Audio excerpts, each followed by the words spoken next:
ਵਾਹਿਗੁਰੂ ਜੀ। ਇੱਕ ਓੰਕਾਰ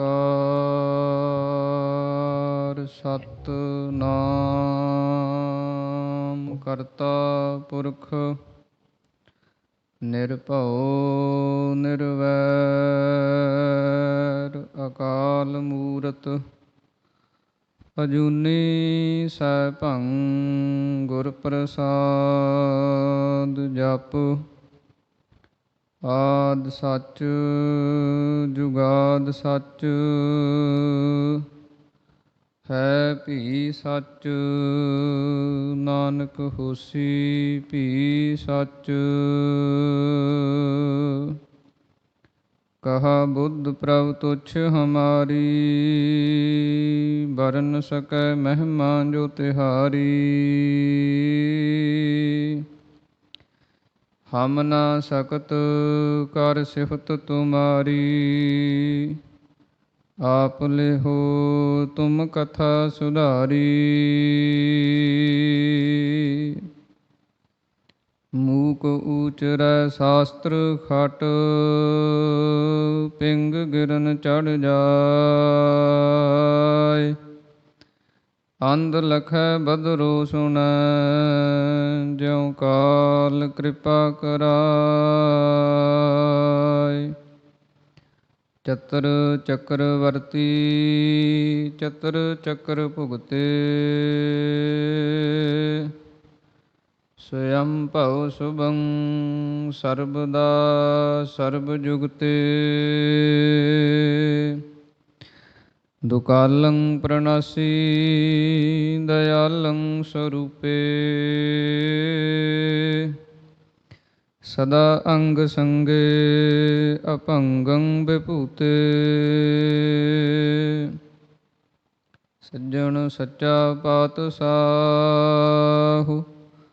ਸਿਰ ਸਾਹਾਂਦੈ ਸਾਹੁ। ਜਿਸ ਪਾਸ ਬੈਠਿਆ ਸੋਹੀਐ ਸਭਨਾ ਦਾ ਵਿਸਾਹੂ। ਜਿਸ ਪਾਸ ਬੈਠਿਆ ਸੋਹੀਐ ਸਭਨਾ ਦਾ ਵਿਸਾਹੂ। ਵਾਹਿਗੁਰੂ ਸਾਹਿਬ ਜੀ। ਅਸਨ ਪ੍ਰੇਮ ਉਮਾਹੜਾ ਕਿਉ ਮਿਲੀਐ ਹਰ ਜਾਇ। ਮਨ ਤਨ ਪਿਆਸ ਦਰਸ਼ਨ ਘਣੀ ਕੋਈ ਆਣ ਮਿਲਾਵੈ ਮਾਇ। ਅਸਨ ਪ੍ਰੇਮ ਉਮਾਹੜਾ ਕਿਉ ਮਿਲੀਐ ਹਰ ਜਾਇ। ਮਨ ਤਨ ਪਿਆਸ ਦਰਸ਼ਨ ਘਣੀ ਕੋਈ ਆਣ ਮਿਲਾਵੈ ਮਾਇ। ਸੰਤ ਸਹਾਈ ਪ੍ਰੇਮ ਕੇ ਹਉ ਤਿਨ ਕੈ ਲਾਗਾ ਪਾਇ। ਵਿਣ ਪ੍ਰਭ ਕਿਉ ਸੁਖ ਪਾਈਐ ਦੂਜੀ ਨਾਹੀ ਜਾਇ। ਜਿਨੀ ਚਾਖਿਆ ਪ੍ਰੇਮ ਰਸ ਸੇ ਤ੍ਰਿਪਤ ਰਹੇ ਅਗਾਇ। ਆਪ ਤਿਆਗ ਬਿਨਤੀ ਕਰਹਿ ਲੇਹੁ ਪ੍ਰਭੂ ਲੜ ਲਾਇ। ਜੋ ਹਰਿ ਕੰਤ ਮਿਲਾਈਆ ਸੇ ਵਿਛੁੜ ਕਤਹਿ ਨ ਜਾਇ। ਪ੍ਰਭ ਬਿਨ ਦੂਜਾ ਕੋ ਨਹੀਂ ਨਾਨਕ ਹਰਿ ਸਰਣਾਇ। ਅਸੂ ਸੁਖੀ ਵਸੰਦੀਆ ਜਿਨਾ ਮਇਆ ਹਰਿ ਰਾਇ। ਅਸਨ ਪ੍ਰੇਮ ਉਮਾਹੜਾ ਕਿਉ ਮਿਲੀਐ ਹਰਿ ਜਾਇ। ਵਾਹਿਗੁਰੂ ਜੀ ਕਾ ਖਾਲਸਾ ਵਾਹਿਗੁਰੂ ਜੀ ਕੀ ਫਤਿਹ। ਸਤਿਗੁਰਾਂ ਦੀ ਸਾਜੀ ਨਵਾਜੀ ਹੋਈ ਪਰਮ ਸਨਮਾਨ ਅਤੇ ਸਤਿਕਾਰਯੋਗ ਗੁਰੂ ਰੂਪ ਗੁਰੂ ਸਰੂਪ ਖਾਲਸਾ ਸਾਧ ਸੰਗਤ ਜੀਓ। ਅੰਤਰਜਾਮੀ ਗਰੀਬ ਨਵਾਜ ਅਕਾਲ ਪੁਰਖ ਪਰਮੇਸ਼ਰ ਵਾਹਿਗੁਰੂ ਜੀ ਦੀ ਅਤਿਅੰਤ ਕਿਰਪਾਲਤਾ ਰਹਿਮਤ ਬਖਸ਼ਿਸ਼ ਦਾ ਸਦਕਾ ਦਸਾਂ ਪਾਤਸ਼ਾਹੀਆਂ ਦੀ ਆਤਮਿਕ ਜੋਤ ਚਵਰ ਛਤਰ ਤਖਤ ਦੇ ਮਾਲਕ ਜੁਗੋ ਜੁਗ ਅਟਲ ਗੁਰਬਾਣੀ ਸਰੂਪ ਸਤਿਗੁਰੂ ਧੰਨ ਧੰਨ ਸਤਿਗੁਰੂ ਸ੍ਰੀ ਗੁਰੂ ਗ੍ਰੰਥ ਸਾਹਿਬ ਮਹਾਰਾਜ ਸੱਚੇ ਪਾਤਸ਼ਾਹ ਜੀ, ਜਿਨ੍ਹਾਂ ਦੀ ਪਾਵਨ ਪਵਿੱਤਰ ਹਜ਼ੂਰੀ ਦੇ ਅੰਦਰ ਅੰਮ੍ਰਿਤ ਵੇਲੇ ਦੇ ਸੁੰਦਰ ਦੀਵਾਨਾਂ ਦੀਆਂ ਹਾਜ਼ਰੀਆਂ ਭਰ ਕੇ ਗੁਰਬਾਣੀ ਸਰਵਣ ਕਰਕੇ ਸੇਵਾ ਕਰਕੇ ਲਾਹੇ ਪ੍ਰਾਪਤ ਕਰ ਰਹੇ ਹਾਂ। ਅੰਮ੍ਰਿਤ ਵੇਲੇ ਸਤਿਗੁਰਾਂ ਦੇ ਸੁੰਦਰ ਪ੍ਰਕਾਸ਼ ਦੀ ਸੇਵਾ ਹੋਈ ਹੈ। ਉਸ ਤੋਂ ਉਪਰੰਤ ਨਿਤਨੇਮ ਦੀਆਂ ਬਾਣੀਆਂ ਦੇ ਪਾਠ ਜਾਪ ਪੜ੍ਹੇ ਸੁਣੇ ਗਏ ਹਨ। ਜਿਸ ਤੋਂ ਉਪਰੰਤ ਅੱਜ ਜੋ ਸੰਗਰਾਂਦ ਦਾ ਪਾਵਨ ਪਵਿੱਤਰ ਦਿਹਾੜਾ ਹੈ, ਉਸ ਨੂੰ ਮੁੱਖ ਰੱਖਦਿਆਂ ਹੋਇਆਂ ਸਤਿਗੁਰਾਂ ਦੀ ਪਾਵਨ ਬਾਣੀ ਸ੍ਰੀ 12 ਮਾਹਾਂ ਜੀ ਦੇ ਪਾਠ ਪੜ੍ਹੇ ਸੁਣੇ ਗਏ ਹਨ। ਅੱਜ ਅੱਸੂ ਦਾ ਮਹੀਨਾ ਆਰੰਭ ਹੋ ਰਿਹਾ ਹੈ। ਪਿੱਛੇ ਭਾਦਰੋਂ ਦਾ ਮਹੀਨਾ ਸੰਪੂਰਨ ਹੋਇਆ ਹੈ ਔਰ ਸਤਿਗੁਰੂ ਸ੍ਰੀ ਗੁਰੂ ਅਰਜਨ ਦੇਵ ਮਹਾਰਾਜ ਸੱਚੇ ਪਾਤਸ਼ਾਹ ਜੀ ਜਿਸ ਸਮੇਂ ਅੰਮ੍ਰਿਤਸਰ ਸਾਹਿਬ ਦੀ ਧਰਤੀ 'ਤੇ ਸਤਿਗੁਰਾਂ ਦੀ ਪਾਵਨ ਗੁਰਬਾਣੀ ਭਾਈ ਗੁਰਦਾਸ ਸਾਹਿਬ ਜੀ ਪਾਸੋਂ ਲਿਖਵਾ ਰਹੇ ਸਨ, ਤਾਂ ਉਸ ਸਮੇਂ ਬਾਬਾ ਬੁੱਢਾ ਸਾਹਿਬ ਜੀ, ਭਾਈ ਗੁਰਦਾਸ ਜੀ, ਹੋਰ ਗੁਰੂ ਕਿਆਂ ਸਿੱਖਾਂ ਨੇ ਇਹ ਬੇਨਤੀ ਕੀਤੀ ਸੀ ਕਿ ਮਹਾਰਾਜ, ਜਿਵੇਂ ਆਪ ਜੀ ਨੇ ਕਿਰਪਾ ਕਰਕੇ ਪਹਿਲੇ ਸਤਿਗੁਰਾਂ ਨੇ ਜਿਵੇਂ ਕਿਰਪਾ ਕਰਕੇ ਪਰਮੇਸ਼ਰ ਦੀ ਭਗਤੀ, ਅਕਾਲ ਪੁਰਖ ਪਰਮਾਤਮਾ ਦੀ ਅਰਾਧਨਾ, ਇਹ ਚੀਜ਼ਾਂ ਦ੍ਰਿੜ ਕਰਵਾਈਆਂ ਹਨ ਅਤੇ ਕਿਸੇ ਵੀ ਪ੍ਰਕਾਰ ਦਾ ਵਹਿਮ ਭਰਮ ਪਖੰਡ ਜਿਹੜਾ ਉਹ ਨਹੀਂ ਰਹਿਣ ਦਿੱਤਾ। ਉੱਥੇ ਸਤਿਗੁਰੂ ਜੀ ਇਹ ਵੀ ਕਿਰਪਾ ਕਰੋ ਕਿ ਜਿਹੜੇ 12 ਮਹੀਨੇ ਹਨ, ਜਿਨ੍ਹਾਂ ਮਹੀਨਿਆਂ ਦੇ ਫਲਾਦੇਸ਼ ਪੰਡਤ ਲੋਕ ਜਿਹੜੇ ਸਨ ਉਹ ਸੁਣਾਇਆ ਕਰਦੇ ਵੀ ਇਹ ਮਹੀਨਾ ਜਿਹੜਾ ਉਹਦੇ ਵਿੱਚ ਆਹ ਉਪਾਅ ਕਰਨਾ ਚਾਹੀਦਾ ਹੈ, ਆਹ ਕਰਮ ਜਿਹੜਾ ਕਰਨ ਦੇ ਨਾਲ ਸੁਖ ਦੀ ਪ੍ਰਾਪਤੀ ਹੈ, ਆਹ ਕਰਮ ਜਿਹੜਾ ਉਹ ਇੱਦਾਂ ਢੰਗ ਤਰੀਕਿਆਂ ਨਾਲ ਸਾਰਾ ਕੁਝ ਦੱਸਦੇ। ਤਾਂ ਸਤਿਗੁਰੂ ਸ੍ਰੀ ਗੁਰੂ ਅਰਜਨ ਦੇਵ ਮਹਾਰਾਜ ਜੀ ਦੇ ਪਾਸ ਬੇਨਤੀ ਕੀਤੀ ਸਿੱਖਾਂ ਨੇ ਕਿ ਮਹਾਰਾਜ ਇਹ ਵੀ ਕਿਰਪਾ ਕਰੋ। ਤਾਂ ਸਤਿਗੁਰਾਂ ਨੇ ਬਚਨ ਉਚਾਰਨ ਕੀਤੇ ਵੀ 12 ਮਾਹ ਜਿਹੜੀ ਬਾਣੀ ਹੈ ਇਹ ਤੁਖਾਰੀ ਰਾਗ ਦੇ ਅੰਦਰ ਪਹਿਲੇ ਪਾਤਸ਼ਾਹ ਸ੍ਰੀ ਗੁਰੂ ਨਾਨਕ ਦੇਵ ਮਹਾਰਾਜ ਜੀ ਨੇ ਉਚਾਰਨ ਕੀਤੀ ਹੈ ਵੀ ਉੱਥੇ ਵੀ 12 ਮਹੀਨਿਆਂ ਦੁਆਰਾ ਸਤਿਗੁਰਾਂ ਨੇ ਉਪਦੇਸ਼ ਦਿੱਤਾ ਹੋਇਆ ਵੀ ਉਸ ਦਾ ਪਾਠ ਜਾਪ ਜਿਹੜਾ ਉਹ ਸਿੱਖ ਸੰਗਤਾਂ ਕਰ ਲਿਆ ਕਰਨ। ਬਾਬਾ ਬੁੱਢਾ ਸਾਹਿਬ ਜੀ ਨੇ ਬੇਨਤੀ ਕੀਤੀ ਕਿ ਮਹਾਰਾਜ ਉਹ ਜਿਹੜੀ ਬਾਣੀ ਹੈ ਉਸ ਦੇ ਅੰਦਰ ਪਦ ਪਦਾਰਥ ਜਿਹੜੇ ਆ ਉਹ ਬੜੇ ਡੂੰਘੇ ਹੈ, ਉਹ ਬਾਣੀ ਦੀ ਵਿਚਾਰ ਸਮਝ ਔਖੀ ਪੈਂਦੀ ਹੈ। ਇਸ ਕਰਕੇ ਤੁਸੀਂ ਕਿਰਪਾ ਕਰੋ ਸੁਖੱਲੇ ਢੰਗ ਦੇ ਨਾਲ ਹਰੇਕ ਦੇ ਸਮਝ ਆਵੇ 12 ਮਹੀਨਿਆਂ ਦੁਆਰਾ ਉਪਦੇਸ਼ ਕਰ ਦਿਓ। ਉਸ ਸਮੇਂ ਸਤਿਗੁਰਾਂ ਨੇ ਜਿੱਥੇ ਅੰਮ੍ਰਿਤਸਰ ਸਾਹਿਬ ਦੇ ਅੰਦਰ ਦੀਵਾਨ ਹਾਲ ਬਣਿਆ ਗੁਰਦੁਆਰਾ ਮੰਜੀ ਸਾਹਿਬ, ਉਸ ਦੇ ਇੱਕ ਬੰਨੇ ਛੋਟਾ ਸਥਾਨ ਬਣਿਆ, ਉੱਥੇ ਸਤਿਗੁਰਾਂ ਨੇ ਇਹ 12 ਮਾਹ ਬਾਣੀ ਜਿਹੜੀ ਹੈ ਇਹ ਉਚਾਰਨ ਕੀਤੀ ਹੈ, ਜਿਸ ਦਾ ਪਾਠ ਜਾਪ ਆਪਾਂ ਸਰਵਣ ਕੀਤਾ ਹੈ। ਇਹ ਮਾਝ ਰਾਗ ਦੇ ਅੰਦਰ ਸ੍ਰੀ ਗੁਰੂ ਅਰਜਨ ਦੇਵ ਮਹਾਰਾਜ ਜੀ ਨੇ ਸਿੱਧੀ ਅਤੇ ਸੌਖੀ ਭਾਸ਼ਾ ਦੇ ਅੰਦਰ ਹਰ ਇੱਕ ਨੂੰ ਸਮਝ ਪਵੇ ਇਹ 12 ਮਹੀਨਿਆਂ ਦੁਆਰਾ ਉਪਦੇਸ਼ ਦੀ ਬਖਸ਼ਿਸ਼ ਕੀਤੀ ਹੈ। ਜਿਸ ਪ੍ਰਕਾਰ ਸਤਿਗੁਰੂ ਜੀ ਇਸ ਅੱਸੂ ਦੇ ਮਹੀਨੇ ਦੁਆਰਾ ਆਪਾਂ ਨੂੰ ਉਪਦੇਸ਼ ਬਖਸ਼ਿਸ਼ ਕਰਦੇ ਹੈ ਕਿ ਅੱਸੂ ਦੇ ਮਹੀਨੇ ਦੁਆਰਾ ਕੀ ਸਿੱਖਿਆ ਹੈ, ਕੀ ਉਪਦੇਸ਼ ਹੈ, ਜਿਵੇਂ ਵੀ ਸ੍ਰੀ ਗੁਰੂ ਅਰਜਨ ਦੇਵ ਮਹਾਰਾਜ ਇਹ ਉਪਦੇਸ਼ ਬਖਸ਼ਿਸ਼ ਕਰਦੇ ਹਨ, ਮਨ ਬਿਰਤੀਆਂ ਨੂੰ ਇਕਾਗਰ ਕਰਕੇ ਸਰਵਣ ਕਰੀਏ। ਉਚਾਰਨ ਕਰੋ ਜੀ, ਸਤਿਨਾਮ ਸ੍ਰੀ ਵਾਹਿਗੁਰੂ ਸਾਹਿਬ ਜੀ। ਵਾਹਿਗੁਰੂ ਸਾਹਿਬ ਜੀ। ਅਸਨ ਪ੍ਰੇਮ ਉਮਾਹੜਾ। ਅਸੁਨ ਨਾਮ ਅਸੂ ਦਾ ਹੈ। ਆਪਾਂ ਸਿੱਧੀ ਬੋਲੀ ਅੰਦਰ ਅਸੂ ਕਹਿ ਦਿੰਦੇ ਆ, ਪਰ ਇੱਥੇ ਜਿਹੜੀ ਭਾਸ਼ਾ ਦੇ ਅਨੁਸਾਰ ਸਤਿਗੁਰਾਂ ਨੇ ਸ਼ਬਦ ਵਰਸਿਆ ਅਸੁਨ। ਅਸੂ ਦੇ ਮਹੀਨੇ ਦੁਆਰਾ ਉਪਦੇਸ਼ ਕਰਦੇ ਹਨ ਪ੍ਰੇਮ ਉਮਾਹੜਾ, ਕਿ ਜਿਨ੍ਹਾਂ ਦੇ ਅੰਦਰ ਪ੍ਰੇਮ ਦਾ ਉਮਾੜਾ ਕਹੀਏ ਉਤਸ਼ਾਹ ਪੈਦਾ ਹੁੰਦਾ। ਜਿਵੇਂ ਆਪਾਂ ਕਿਸੇ ਚਸ਼ਮੇ ਨੂੰ ਵੇਖਦੇ ਹਾਂ, ਚਸ਼ਮੇ ਦਾ ਪਾਣੀ ਜਿਹੜਾ ਉਹ ਧਰਤੀ ਚੋਂ ਬਾਹਰ ਨੂੰ ਨਿਕਲ ਕੇ ਫੁੱਟਦਾ, ਇਸੇ ਪ੍ਰਕਾਰ ਹੀ ਜਿਨ੍ਹਾਂ ਦੇ ਅੰਦਰੋਂ ਪ੍ਰਭੂ ਦੇ ਪ੍ਰਤੀ, ਪਰਮੇਸ਼ਰ ਦੇ ਪ੍ਰਤੀ ਪ੍ਰੇਮ ਜਿਹੜਾ ਹੈ ਇਹ ਚਸ਼ਮੇ ਵਾਂਗ ਉਤਸ਼ਾਹ ਦੇ ਨਾਲ ਅੰਦਰੋਂ ਫੁੱਟਦਾ ਹੈ, ਪੈਦਾ ਹੁੰਦਾ ਹੈ। ਕਿਉ ਮਿਲੀਐ ਹਰਿ ਜਾਇ। ਕਿਉਂ ਮਿਲੀਐ ਹਰਿ ਜਾਏ। ਫਿਰ ਉਹਨਾਂ ਦੇ ਅੰਦਰ ਇਹ ਇੱਛਾ ਹੁੰਦੀ ਹੈ ਵੀ ਕਿਵੇਂ ਮਿਲੀਏ ਜਾ ਕੇ ਹਰੀ ਪਰਮੇਸ਼ਰ ਪ੍ਰਮਾਤਮਾ ਵਾਹਿਗੁਰੂ ਨੂੰ। ਜਿਵੇਂ ਚਸ਼ਮੇ ਦਾ ਪਾਣੀ ਫੁੱਟਦਾ ਹੈ ਤੇ ਉਹਦੀ ਇੱਛਾ ਹੁੰਦੀ ਹੈ ਵੀ ਉਹ ਜਾ ਕੇ ਕਿਸੇ ਸਮੁੰਦਰ ਦੇ ਵਿੱਚ ਮਿਲੇ, ਤੇ ਉਹ ਚਸ਼ਮੇ ਦਾ ਪਾਣੀ ਫੁੱਟ ਕੇ ਫਿਰ ਅੱਗੇ ਨਦੀ ਦਾ ਰੂਪ ਲੈ ਕੇ ਫਿਰ ਅੱਗੇ ਮੰਜ਼ਲਾਂ ਤੈਅ ਕਰਦਾ ਹੋਇਆ ਸਮੁੰਦਰ 'ਚ ਜਾ ਕੇ ਅਭੇਦ ਹੋ ਜਾਂਦਾ, ਮਿਲ ਜਾਂਦਾ। ਇਸੇ ਤਰ੍ਹਾਂ ਹੀ ਸਤਿਗੁਰੂ ਜੀ ਕਹਿੰਦੇ ਜਿਨ੍ਹਾਂ ਦੇ ਅੰਦਰ ਪ੍ਰਭੂ ਦੇ ਪ੍ਰਤੀ ਪ੍ਰੇਮ ਪੈਦਾ ਹੋ ਜਾਏ, ਉਹਨਾਂ ਦੀ ਇਹ ਇੱਛਾ ਹੋ ਜਾਂਦੀ ਹੈ ਵੀ ਕਿਉਂ ਮਿਲੀਐ ਹਰਿ ਜਾਏ, ਕਿਵੇਂ ਹਰੀ ਪਰਮੇਸ਼ਰ ਦੇ ਨਾਲ ਜਾ ਕੇ ਮਿਲਿਆ ਜਾਵੇ। ਸਤਿਗੁਰਾਂ ਨੇ ਇਸ ਪਾਵਨ ਪਵਿੱਤਰ ਸ਼ਬਦ ਦੀ ਆਰੰਭਤਾ ਦੇ ਵਿੱਚ ਪ੍ਰੇਮ ਦਾ ਜ਼ਿਕਰ ਕੀਤਾ ਹੈ ਕਿ ਪ੍ਰੇਮ ਤੋਂ ਬਿਨਾਂ ਉਸ ਪਰਮੇਸ਼ਰ ਦੀ ਪ੍ਰਾਪਤੀ ਜਿਹੜੀ ਹੈ ਉਹ ਨਹੀਂ ਹੁੰਦੀ, ਕਿਉਂਕਿ ਪ੍ਰੇਮ ਦੁਆਰਾ ਹੀ ਭਗਤੀ ਜਿਹੜੀ ਹੈ ਉਹ ਸਫਲੀ ਹੁੰਦੀ ਹੈ।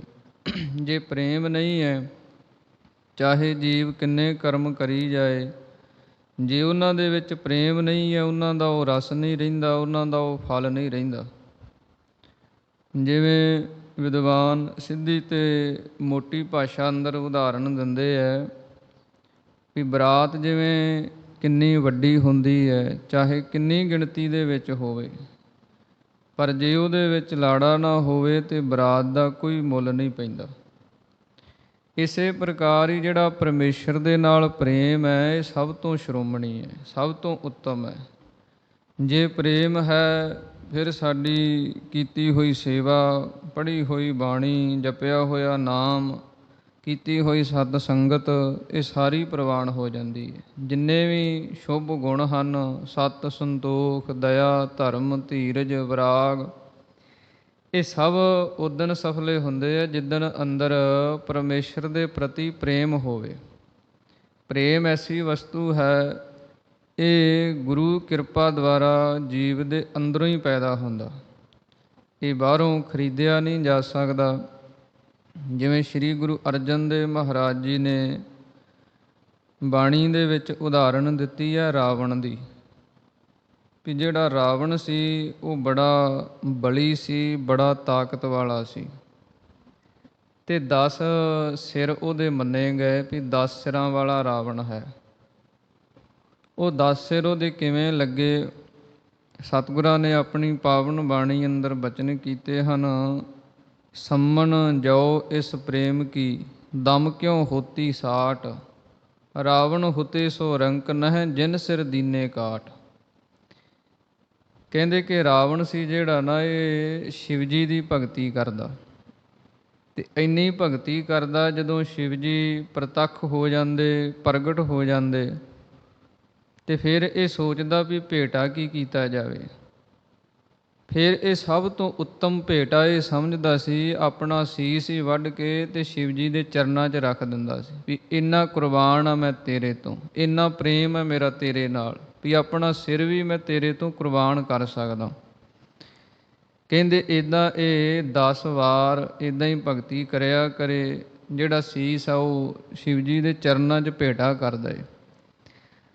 ਜਦੋਂ 11ਵੀਂ ਵਾਰ ਇਹ ਕਰਨ ਲੱਗਾ, ਉਸ ਸਮੇਂ ਜਿਹੜੇ ਭਗਵਾਨ ਸ਼ਿਵ ਜੀ ਹਨ ਉਹਨਾਂ ਨੇ ਰੋਕ ਦਿੱਤਾ, ਕਿਉਂਕਿ 11 ਰੁਦਰ ਮੰਨੇ ਕਿ ਜੇ ਇਹ 11ਵੀਂ ਵਾਰ ਵੀ ਇਦਾਂ ਕਰ ਗਿਆ ਫਿਰ ਇਹ ਮੇਰੇ 'ਚ ਹੀ ਅਭੇਦ ਹੋ ਜਾਏਗਾ, ਮੇਰਾ ਹੀ ਰੂਪ ਬਣ ਜਾਏਗਾ।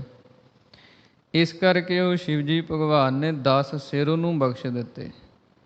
ਪਰ ਹੁਣ ਰਾਵਣ ਜਿਹੜਾ ਹੈ, ਰਾਵਣ ਹੁਤੇ ਸੋ ਰੰਕ ਨਹਿ। ਜੇ ਉਹ ਮਾਇਆ ਨਾਲ ਪ੍ਰੇਮ ਖਰੀਦਣਾ ਚਾਹੁੰਦਾ ਤੇ ਉਹਦੇ ਕੋਲ ਕਿੰਨੀ ਮਾਇਆ ਸੀ, ਲੰਕਾ ਸੋਨੇ ਦੀ ਹੈ, ਇੱਥੋਂ ਤੱਕ ਕਿ ਸਭ ਕੁਝ ਉਹਦਾ ਸੋਨੇ ਦਾ, ਇੰਨਾ ਅਮੀਰ ਹੈ ਰਾਵਣ, ਪਰ ਪ੍ਰੇਮ ਨਹੀਂ ਖਰੀਦ ਸਕਿਆ। ਪ੍ਰੇਮ ਖਰੀਦਣ ਵਾਸਤੇ ਸੀਸ ਦੀ ਭੇਟਾ ਦੇਣੀ ਪਈ। ਇਸੇ ਕਰਕੇ ਸਤਿਗੁਰੂ ਜੀ ਕਹਿੰਦੇ, ਜੋ ਤੋ ਪ੍ਰੇਮ ਖੇਲਣ ਕਾ ਚਾਓ, ਸਿਰ ਧਰ ਤਲੀ ਗਲੀ ਮੇਰੀ ਆਓ। ਇਤ ਮਾਰਗ ਪੈਰ ਧਰੀਜੈ, ਸਿਰ ਦੀਜੈ ਕਾਨ ਨਾ ਕੀਜੈ। ਇਸ ਕਰਕੇ ਆਪਣਾ ਜਿਹੜਾ ਸੀਸ ਹੈ, ਭਾਵ ਕਿ ਆਪਣੇ ਦਿਮਾਗ ਦੇ ਅੰਦਰ ਜਿਹੜੀਆਂ ਤੇਰੀਆਂ ਵਿਚਾਰਾਂ ਹਨ, ਤੇਰੀ ਆਪਣੀ ਮਰਜ਼ੀ ਹੈ, ਉਹ ਗੁਰੂ ਅੱਗੇ ਭੇਟਾ ਕਰ ਦੇ। ਫਿਰ ਤੈਨੂੰ ਇਹ ਪ੍ਰੇਮ ਰੂਪੀ ਵਸਤੂ ਜਿਹੜੀ ਹੈ ਨਾ, ਮਿਲ ਸਕਦੀ ਹੈ। ਪ੍ਰੇਮ ਦੁਆਰਾ ਹੀ ਪਰਮੇਸ਼ਰ ਦੀ ਭਗਤੀ ਹੁੰਦੀ ਹੈ, ਪ੍ਰੇਮ ਦੁਆਰਾ ਹੀ ਪ੍ਰਭੂ ਪਰਮਾਤਮਾ ਦੀ ਪ੍ਰਾਪਤੀ ਹੁੰਦੀ ਹੈ। ਵਿਦਵਾਨਾਂ ਨੇ 2 ਤਰ੍ਹਾਂ ਦਾ ਮਾਰਗ ਦੱਸਿਆ। ਇੱਕ ਪ੍ਰੇਮਾ ਭਗਤੀ ਵਾਲਾ ਮਾਰਗ ਹੈ, ਇੱਕ ਕਰਮ ਕਾਂਡਾਂ ਦਾ ਮਾਰਗ ਹੈ। ਜਿਹੜਾ ਪ੍ਰੇਮਾ ਭਗਤੀ ਵਾਲਾ, ਇਹ ਵਿਹੰਗਮ ਮਾਰਗ, ਪੰਛੀ ਮਾਰਗ ਦੱਸਿਆ। ਇਸੇ ਪ੍ਰਕਾਰ ਹੀ ਜਿਹੜਾ ਕਰਮ ਕਾਂਡਾਂ ਦਾ ਮਾਰਗ ਹੈ, ਉਹ ਕੀੜੀ ਦਾ ਮਾਰਗ ਦੱਸਿਆ। ਕਿ ਜਿਵੇਂ ਇੱਕ ਰੁੱਖ ਹੋਵੇ ਤੇ ਉਹ ਰੁੱਖ ਦੇ ਸਿਰੇ 'ਤੇ ਪਹੁੰਚਣਾ ਹੋਵੇ, ਟੀਸੀ 'ਤੇ ਬੈਠਣਾ ਹੋਵੇ ਜਾ ਕੇ, ਕਿ ਜੇ ਕੀੜੀ ਨੇ ਬੈਠਣਾ ਤੇ ਕੀੜੀ ਨੂੰ ਕਿੰਨਾ ਪੈਂਡਾ ਤੈਅ ਕਰਨਾ ਪੈਣਾ, ਸਾਰੀਆਂ ਟਾਹਣੀਆਂ ਪੱਤਿਆਂ ਤੋਂ ਹੁੰਦੀ ਹੋਈ ਫਿਰ ਕਿਤੇ ਜਾ ਕੇ ਉਹ ਟੀਸੀ 'ਤੇ ਬਹਿੰਦੀ ਹੈ। ਪਰ ਜੇ ਪੰਛੀ ਨੇ ਬੈਠਣਾ ਹੋਵੇ ਤੇ ਉਡਾਰੀ ਮਾਰਨੀ ਹੈ, ਝੱਟ ਹੀ ਉਹਨੇ ਜਾ ਕੇ ਰੁੱਖ ਦੇ ਸਿਰੇ 'ਤੇ ਬਹਿ ਜਾਣਾ। ਇਸ ਕਰਕੇ ਜਿਹੜਾ ਪ੍ਰੇਮਾ ਭਗਤੀ ਦਾ ਮਾਰਗ ਹੈ, ਇਹ ਪੰਛੀ ਮਾਰਗ ਹੈ। ਇਹਦੇ ਅੰਦਰ ਪਰਮੇਸ਼ਰ ਦੀ ਪ੍ਰਾਪਤੀ ਸਿੱਧੀ ਹੈ। ਜਿਹੜਾ ਕਰਮ ਕਾਂਡਾਂ ਦਾ ਮਾਰਗ ਹੈ, ਉਹ ਕਰਮ ਜਿਹੜੇ ਹੈ ਵੇਦਾਂ ਅਨੁਸਾਰ ਦੱਸੇ ਹੋਏ, ਫਿਰ ਉਹਨਾਂ ਦੀਆਂ ਵਿਧੀਆਂ ਹਨ, ਉਹ ਕਰੋ। ਜੇ ਵਿਧੀ ਨਾ ਪੂਰੀ ਹੋਈ ਫਿਰ ਉਹ ਕਿਸੇ ਕੰਮ ਨਹੀਂ, ਉਹ ਨਿਸਫਲ ਚਲਿਆ ਜਾਂਦਾ। ਇਸ ਕਰਕੇ ਕਲਯੁਗ ਦੇ ਸਮੇਂ ਅੰਦਰ ਸਤਿਗੁਰੂ ਜੀ ਕਹਿੰਦੇ ਪ੍ਰੇਮਾ ਭਗਤੀ ਸਭ ਤੋਂ ਉੱਤਮ ਹੈ। ਸ੍ਰੀ ਗੁਰੂ ਗੋਬਿੰਦ ਸਿੰਘ ਮਹਾਰਾਜ ਜੀ ਨੇ ਨਿਤਨੇਮ ਦੀਆਂ ਬਾਣੀਆਂ ਆਪਾਂ ਪੜ੍ਹਦੇ ਹਾਂ, ਉਹਦੇ ਅੰਦਰ ਸਤਿਗੁਰਾਂ ਨੇ 2 ਰਸਤੇ ਦੱਸੇ ਹੈ। ਸਤਿਗੁਰੂ ਜੀ ਕਹਿੰਦੇ ਇੱਕ ਤੇ ਕਰਮ ਕਾਂਡਾਂ ਦਾ ਮਾਰਗ ਹੈ, ਜਿਹਦੇ ਅੰਦਰ ਕੀ ਕਰਦੇ ਹਨ ਜੀਵ, ਕਹਾ ਭਇਓ ਜੋ ਦੋਊ ਲੋਚਨ ਮੂੰਦ ਕੈ, ਬੈਠ ਰਹਿਓ ਬਕ ਧਿਆਨ ਲਗਾਇਓ, ਨਾਤ ਫਿਰਿਓ ਲੀਏ 7 ਸਮੁੰਦਰਨ ਲੋਕ ਗਇਓ, ਪਰ ਲੋਕ ਗਵਾਇਓ, ਬਾਸ ਕੀਓ ਬਿਖਿਆਨ ਸੋ ਬੈਠ ਕੈ, ਐਸੇ ਹੀ ਐਸੇ ਸੋ ਬੈਸ ਬਿਤਾਇਓ, ਸਾਚ ਕਹੋ ਸੁਨ ਲਿਹੋ ਸਭੈ, ਜਿਨ ਪ੍ਰੇਮ ਕੀਓ ਤਿਨ ਹੀ ਪ੍ਰਭ ਪਾਇਓ। ਸਤਿਗੁਰੂ ਜੀ ਕਹਿੰਦੇ ਕੀ ਹੋ ਗਿਆ, ਜੇ ਤੂੰ ਆਪਣੇ ਨੇਤਰ ਜਿਹੜੇ ਹੈ ਉਹ ਬੰਦ ਕਰ ਲਏ, ਭਾਵ ਕਿ ਜਿਵੇਂ ਬਗਲਾ ਸਮਾਧੀ ਲਾਉਂਦਾ ਤੇ ਉਹ ਆਪਣੀਆਂ ਅੱਖਾਂ ਬੰਦ ਕਰ ਲੈਂਦਾ, ਪਰ ਜਦੋਂ ਉਹਦੇ ਦਾਅ ਦੇ ਹੇਠਾਂ ਕੋਈ ਮੱਛੀ, ਕੋਈ ਡੱਡੀ ਆਉਂਦੀ ਹੈ, ਝੱਟ ਉਹਨੂੰ ਮਾਰ ਕੇ ਖਾ ਜਾਂਦਾ, ਬਗਲ ਸਮਾਧੀ ਹੈ। ਇਸੇ ਪ੍ਰਕਾਰ ਹੀ ਸਤਿਗੁਰੂ ਜੀ ਕਹਿੰਦੇ ਤੂੰ 7 ਸਮੁੰਦਰਾਂ 'ਤੇ ਭਾਵ 68 ਤੀਰਥਾਂ 'ਤੇ ਇਸ਼ਨਾਨ ਕੀਤੇ, ਫਿਰ ਵੀ ਕੀ ਹੋ ਗਿਆ। ਜੇ ਤੂੰ ਹਿਰਨ ਦੀ ਖੱਲ ਵਿਛਾ ਕੇ ਜੰਗਲਾਂ ਦੇ ਵਿੱਚ ਬੈਠ ਕੇ ਸਾਰੀ ਉਮਰ ਲੰਘਾ ਦਿੱਤੀ, ਫਿਰ ਕੀ ਹੋ ਗਿਆ। ਪਰ ਜੇ ਪਰਮੇਸ਼ਰ ਦੇ ਨਾਲ ਪ੍ਰੇਮ ਹੀ ਨਹੀਂ ਹੈ ਤੇ ਉਹ ਸਾਰੇ ਕਰਮ ਤੇਰੇ ਜਿਹੜੇ ਕੀਤੇ ਹੈ, ਸਤਿਗੁਰੂ ਜੀ ਕਹਿੰਦੇ ਉਹ ਕਿਸੇ ਅਰਥੇ ਨਹੀਂ। ਇਸ ਕਰਕੇ ਜਿਨ ਪ੍ਰੇਮ ਕੀਓ ਤਿਨ ਹੀ ਪ੍ਰਭ ਪਾਇਓ, ਕਿ ਜਿਨ੍ਹਾਂ ਨੇ ਪਰਮੇਸ਼ਰ ਦੇ ਨਾਲ ਪ੍ਰੇਮ ਕੀਤਾ ਹੈ, ਉਹਨਾਂ ਨੇ ਉਹਦੀ ਪ੍ਰਾਪਤੀ ਕਰ ਲਈ। ਭਗਤਾਂ ਦੇ ਜੀਵਨ ਪੜ੍ਹਦੇ ਆਪਾਂ, ਭਗਤ ਰਵਿਦਾਸ ਸਾਹਿਬ ਜੀ, ਤੇ ਭਗਤ ਰਵਿਦਾਸ ਸਾਹਿਬ ਜੀ ਵੀ ਪਰਮੇਸ਼ਰ ਨੂੰ ਕਹਿੰਦੇ ਹਮ ਪ੍ਰੇਮ ਬੱਧਨ ਤੁਮ ਬਾਂਧੇ, ਕਿ ਪਰਮੇਸ਼ਰ ਵਾਹਿਗੁਰੂ ਕਿ ਸੰਸਾਰ ਦੇ ਵਿੱਚ ਤੂੰ ਆਜ਼ਾਦ ਹੈ, ਤੈਨੂੰ ਕੋਈ ਬੰਨ੍ਹ ਨਹੀਂ ਸਕਦਾ, ਪਰ ਇੱਕ ਐਸੀ ਖੇਡ ਹੈ ਉਹਦੇ ਵੱਸ ਦੇ ਵਿੱਚ ਹੋ ਕੇ ਤੂੰ ਵੀ ਵੱਜ ਜਾਣਾ। ਉਹ ਕਿਹੜੀ ਆ, ਉਹ ਪ੍ਰੇਮ ਦੀ ਖੇਡ ਹੈ। ਹਮ ਪ੍ਰੇਮ ਬੱਧਨ ਤੁਮ ਬਾਂਧੇ, ਕਿ ਅਸੀਂ ਪਰਮੇਸ਼ਰ ਵਾਹਿਗੁਰੂ ਪ੍ਰੇਮ ਦੀ ਡੋਰੀ ਦੇ ਨਾਲ ਤੈਨੂੰ ਵੀ ਬੰਨ੍ਹ ਲਿਆ। ਪਰਮੇਸ਼ਰ ਜਿਹੜਾ ਹੈ, ਅਕਾਲ ਪੁਰਖ ਵਾਹਿਗੁਰੂ ਹੈ, ਉਹ ਪ੍ਰੇਮ ਦੇ ਅਧੀਨ ਹੈ। ਜਿਵੇਂ ਭਾਈ ਗੁਰਦਾਸ ਸਾਹਿਬ ਜੀ ਨੇ ਬਚਨ ਲਿਖੇ, ਗੋਬਿੰਦ ਭਾਉ ਭਗਤ ਦਾ ਭੁੱਖਾ। ਜਿਵੇਂ ਭਗਵਾਨ ਕ੍ਰਿਸ਼ਨ ਜੀ ਦੇ ਜੀਵਨ ਦੀ ਘਟਨਾ ਆਉਂਦੀ ਹੈ ਕਿ ਜਿਸ ਸਮੇਂ ਕੌਰਵਾਂ ਤੇ ਪਾਂਡਵਾਂ ਦਾ ਯੁੱਧ ਹੋਇਆ, ਜਿਹੜੇ ਕੌਰਵ ਸਨ ਇਹ ਬੜੇ ਸ਼ਕਤੀਸ਼ਾਲੀ ਸਨ ਤੇ ਚਲਾਕ ਵੀ ਬੜੇ ਸਨ। ਪਾਂਡਵ ਜਿਹੜੇ ਸਨ ਉਹ ਬੜੇ ਸ਼ਕਤੀ ਕਰਕੇ ਵੀ ਘੱਟ ਸਨ, ਸਰੀਰਕ ਬਲ ਕਰਕੇ, ਪਰ ਹੈ ਸੱਚੇ ਸੁੱਚੇ ਸਨ, ਧਰਮ ਦੇ ਵਿੱਚ ਪੱਕੇ ਸਨ। ਤੇ ਭਗਵਾਨ ਕ੍ਰਿਸ਼ਨ ਜੀ ਜਿਹੜੇ ਸਨ ਇਹ ਜਿਸ ਸਮੇਂ ਗਏ ਤੇ ਜਿਹੜਾ ਦੁਰਯੋਧਨ ਸੀ, ਜਦੋਂ ਉਹਨੂੰ ਪਤਾ ਲੱਗਿਆ ਵੀ ਭਗਵਾਨ ਕ੍ਰਿਸ਼ਨ ਜੀ ਆ ਰਹੇ ਹੈ, ਤੇ ਉਹਨੂੰ ਇਹ ਸੀ ਵੀ ਜਦੋਂ ਇਹ ਕ੍ਰਿਸ਼ਨ ਜੀ ਆਉਣਗੇ ਤੇ ਇਹਨਾਂ ਨੇ ਕਹਿਣਾ ਵੀ ਤੂੰ ਕੌਰਵਾਂ ਨੂੰ ਅੱਧਾ ਰਾਜ ਦੇ, ਵੀ ਜਿਹੜਾ ਆਪਣਾ ਰਾਜ ਭਾਗ ਹੈ ਉਹਦਾ ਪਾਂਡਵਾਂ ਨੂੰ ਦੇ। ਵੀ ਇਸ ਕਰਕੇ ਇਸ ਗੱਲ ਤੋਂ ਟਲਣ ਵਾਸਤੇ ਤੇ ਉਹ ਆਪਣਾ ਮਹਿਲ ਛੱਡ ਕੇ ਜਿੱਥੇ ਘੋੜਿਆਂ ਦਾ ਤਬੇਲਾ ਉੱਧਰ ਚਲ ਗਿਆ, ਵੀ ਆਪੇ ਪਿੱਛੋਂ ਆ ਕੇ ਮੁੜ ਜਾਣਗੇ, ਆਪਾਂ ਮੱਥੇ ਨਹੀਂ ਲੱਗਦੇ, ਨਾ ਗੱਲਬਾਤ ਹੋਏਗੀ, ਨਾ ਉਹ ਕਹਿਣਗੇ ਰਾਜ ਦੇਣ ਵਾਸਤੇ। ਤੇ ਭਗਵਾਨ ਕ੍ਰਿਸ਼ਨ ਜੀ ਵੀ ਇਹਦੀ ਗੱਲ ਸਮਝ ਗਏ ਤੇ ਗਏ ਹੀ ਨਹੀਂ ਇਹਦੇ ਘਰ ਦੇ ਵਿੱਚ। ਤੇ ਵਾਰ-ਵਾਰ ਇੱਕ ਬਿਦਰ ਭਗਤ ਰਹਿੰਦਾ, ਜਿਹਦੀ ਝੌਂਪੜੀ ਹੈ, ਕੁੱਲੀ ਹੈ, ਬੜਾ ਗਰੀਬ ਹੈ। ਤੇ ਭਗਵਾਨ ਕ੍ਰਿਸ਼ਨ ਜੀ ਉਹਦੀ ਕੁੱਲੀ ਦੇ ਵਿੱਚ ਜਾ ਕੇ ਬੈਠ ਗਏ। ਤੇ ਉੱਥੇ ਜਾ ਕੇ ਜਦੋਂ ਬਿਦਰ ਜੀ ਨੇ ਵੇਖਿਆ ਵੀ ਭਗਵਾਨ ਕ੍ਰਿਸ਼ਨ ਜੀ ਆਏ ਹੈ, ਬੜਾ ਉਹਨੇ ਆਦਰ ਕੀਤਾ, ਬੜਾ ਸਤਿਕਾਰ ਕੀਤਾ। ਤੇ ਅਲੂਣਾ ਸਾਗ ਸੀ ਜਿਹੜਾ, ਜਿਹਦੇ ਵਿੱਚ ਕੋਈ ਲੂਣ ਮਿਰਚ ਨਹੀਂ ਸੀ ਪਾਇਆ, ਸਿੱਧਾ ਹੀ ਰਿੰਨਿਆ ਹੋਇਆ, ਉਹੀ ਭਗਵਾਨ ਕ੍ਰਿਸ਼ਨ ਦੇ ਅੱਗੇ ਰੱਖ ਦਿੱਤਾ। ਤੇ ਭਗਵਾਨ ਜੀ ਨੇ ਬੜੇ ਸਵਾਦ ਦੇ ਨਾਲ ਉਹ ਛਕਿਆ। ਤੇ ਭਗਤਾਂ ਨੇ ਬਚਨ ਉਚਾਰਨ ਕੀਤੇ ਹਨ, ਰਾਜਨ ਕੌਣ ਤੁਮਾਰੈ ਆਵੈ, ਐਸੋ ਭਾਉ ਬਿਦਰ ਕੋ ਦੇਖਿਆ, ਉਹ ਗਰੀਬ ਮੋਹਿ ਭਾਵੈ, ਹਸਤੀ ਦੇਖ ਭਰਮ ਤੇ ਭੂਲਾ। ਸ੍ਰੀ ਭਗਵਾਨ ਨਾ ਜਾਣਿਆ ਕਿ ਤੂੰ ਆਪਣੇ ਰਾਜ ਭਾਗ ਦੇ ਹਾਥੀ ਘੋੜਿਆਂ ਦੇ ਨਸ਼ੇ ਦੇ ਵਿੱਚ ਹੀ ਮਸਤ ਰਿਹਾ, ਤੂੰ ਪਰਮੇਸ਼ਰ ਦੀ ਭਗਤੀ ਨਹੀਂ ਜਾਣਦਾ। ਇਸ ਕਰਕੇ ਬਿਦਰ ਨੇ ਪ੍ਰੇਮਾ ਭਗਤੀ ਕੀਤੀ, ਉਹਦੇ ਘਰ ਦੇ ਵਿੱਚ ਅਸੀਂ ਚਲੇ ਗਏ। ਇਸ ਕਰਕੇ ਸਤਿਗੁਰੂ ਸ੍ਰੀ ਗੁਰੂ ਅਰਜਨ ਦੇਵ ਮਹਾਰਾਜ ਜੀ ਇਸ ਅੱਸੂ ਦੇ ਮਹੀਨੇ ਦੁਆਰਾ ਬਚਨ ਕਰਦੇ ਹਨ, ਅਸੁਨ ਪ੍ਰੇਮ ਉਮਾਹੜਾ, ਕਿਉਂ ਮਿਲੀਐ ਹਰ ਜਾਏ। ਸਤਿਗੁਰੂ ਜੀ ਕਹਿੰਦੇ ਜਿਨ੍ਹਾਂ ਦੇ ਅੰਦਰ ਪਰਮੇਸ਼ਰ ਦੇ ਪ੍ਰਤੀ ਪ੍ਰੇਮ ਪੈਦਾ ਹੋ ਜਾਏ, ਪ੍ਰੇਮ ਅੰਦਰੋਂ ਫੁੱਟ ਪਵੇ, ਉਹਨਾਂ ਦੀ ਫਿਰ ਇੱਛਾ ਹੁੰਦੀ ਹੈ ਕਿ ਕਿਵੇਂ ਉਸ ਪ੍ਰਭੂ ਪਰਮੇਸ਼ਰ ਨੂੰ ਮਿਲਿਆ ਜਾਵੇ, ਉਹਦੀ ਪ੍ਰਾਪਤੀ ਹੋ ਜਾਵੇ। ਮਨ ਤਨ ਪਿਆਸ ਦਰਸ਼ਨ ਘਣੀ। ਸਤਿਗੁਰੂ ਜੀ ਬਚਨ ਕਰਦੇ ਹਨ, ਉਹਨਾਂ ਦੇ ਮਨ ਤੇ ਤਨ ਦੇ ਵਿੱਚ ਪਿਆਸ ਜਿਹੜੀ ਹੈ ਦਰਸ਼ਨ ਘਣੀ, ਬਹੁਤੀ ਦਰਸ਼ਨਾਂ ਦੀ ਜਿਹੜੀ ਪਿਆਸ ਇੱਛਾ ਹੈ ਇਹ ਪੈਦਾ ਹੋ ਜਾਂਦੀ ਹੈ। ਮਨ ਕਰਕੇ ਵੀ ਜਿਵੇਂ ਪਿਆਸਾ ਆਦਮੀ ਹੋਵੇ, ਜਿਹਨੂੰ ਪਿਆਸ ਬਹੁਤ ਜ਼ਿਆਦਾ ਲੱਗੀ ਹੋਵੇ, ਤੇ ਉਹਨੂੰ ਕੋਈ ਆਖੇ ਵੀ ਤੂੰ ਆ 36 ਪ੍ਰਕਾਰ ਦੇ ਭੋਜਨ ਇਹ ਛਕ ਲਾ, ਤੂੰ ਬੜੇ ਵਧੀਆ ਕੱਪੜੇ ਪਾ ਲਾ, ਗਹਿਣੇ ਪਾ ਲਾ, ਤੂੰ ਕਿਤੇ ਘੁੰਮਣ ਚਲਿਆ ਜਾ, ਇੱਦਾਂ ਦੀਆਂ ਗੱਲਾਂ ਉਹਨੂੰ ਕਰੀ ਜਾਵੇ, ਪਰ ਪਾਣੀ ਕੋਈ ਨਾ ਪਿਆਵੇ, ਤੇ ਉਹ ਸਾਰੀਆਂ ਉਹਦੇ ਵਾਸਤੇ ਫਿੱਕੀਆਂ ਹਨ। ਨਾ ਉਹਨੂੰ ਕੱਪੜੇ ਚੰਗੇ ਲੱਗਣ, ਨਾ ਉਹਨੂੰ ਤੋਰਾ ਫੇਰਾ ਚੰਗਾ ਲੱਗੇ, ਉਹ ਕਹਿੰਦਾ ਪਾਣੀ ਦਿਓ, ਜਿਹੜੀ ਚੀਜ਼ ਦੀ ਇੱਛਾ ਉਹ ਦਿਓ। ਸਤਿਗੁਰੂ ਜੀ ਕਹਿੰਦੇ ਜਿਨ੍ਹਾਂ ਨੂੰ ਪਰਮੇਸ਼ਰ ਦੇ ਦਰਸ਼ਨਾਂ ਦੀ ਪਿਆਸ ਲੱਗ ਜਾਏ ਅੰਦਰ, ਉਹਨਾਂ ਨੂੰ ਫਿਰ ਸੰਸਾਰ ਦੀਆਂ ਜਿੰਨੀਆਂ ਵੀ ਵਸਤੂਆਂ ਹਨ, ਜਿੰਨੇ ਵੀ ਪਦਾਰਥ ਹਨ, ਇਹਨਾਂ ਦੀ ਕੋਈ ਇੱਛਾ ਨਹੀਂ ਰਹਿੰਦੀ। ਮਨ ਕਰਕੇ ਵੀ ਤੇ ਤਨ ਕਰਕੇ ਵੀ ਉਹ ਇੱਧਰੋਂ ਨਿਰਲੇਪ ਹੋ ਜਾਂਦੇ ਆ, ਮੂੰਹ ਮੁੜ ਜਾਂਦਾ ਹੈ। ਕੇਵਲ ਤੇ ਕੇਵਲ ਪ੍ਰਭੂ ਪਰਮੇਸ਼ਰ ਦੇ ਦਰਸ਼ਨਾਂ ਦੀ ਜਿਹੜੀ ਪਿਆਸ ਇੱਛਾ ਹੈ ਇਹ ਅੰਦਰ ਪੈਦਾ ਹੋ ਜਾਂਦੀ ਹੈ।